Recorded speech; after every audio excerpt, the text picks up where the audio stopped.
বিদ্যুতের চমৎকার খবর, 100 কোটি টাকার সাবসিডি ঘোষণা করা হলো রাজ্য সরকারের তরফে। বিদ্যুৎ গ্রাহকদের কিছুটা পরিত্রাণের পথ খুলে গেল।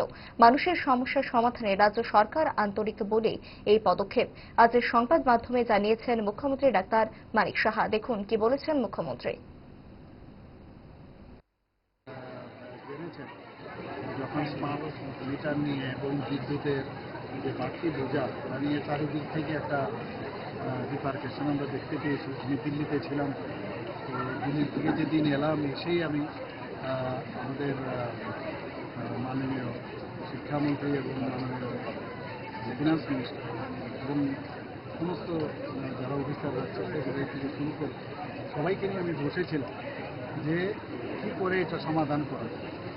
তো এখানে যা ওখানে বুঝলাম আমি শেষ পর্যন্ত দেখলাম যে সাবসিডি আমাদের তরফ থেকে দিতে হবে। আমি ফিনান্স মিনিস্টারকে বললাম এবং আজকে সেটা গতকালই আমরা সেটা ক্যাবিনেটে পাসও করেছি।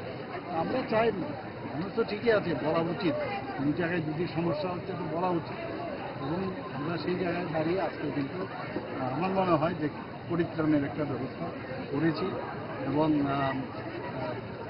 আগামী দিন মানুষ বুঝতে পারবে কোনটা সঠিক কোনটা সঠিক নয়। কারণ আপনারা জানেন যে মাঝখানে এখন ইউক্রেন এবং রাশিয়ার যুদ্ধ, তারপর আপনার ইরান এবং আমেরিকান যুদ্ধ, এইসবের কারণে গ্যাসের দামও কিন্তু অনেক বেশি বেড়ে গেছে। যাই হোক, আমরা এটাকে যাতে সাধারণ মানুষের উপর সেই বোঝাটা না পড়ে তার জন্য আমরা কিন্তু এই সাবসিডির ব্যবস্থা আজকে প্রায় 100 কোটি টাকার উপরে আমরা হবে সেটা আমরা দিতে আমাদের এখন যদিও আমাদের আর্থিকের যে বিষয়টা আপনারা সবাই জানেন, সেই জায়গার মধ্যে দাঁড়িয়েও আমরা মানুষের যাতে অসুবিধা না হয় তার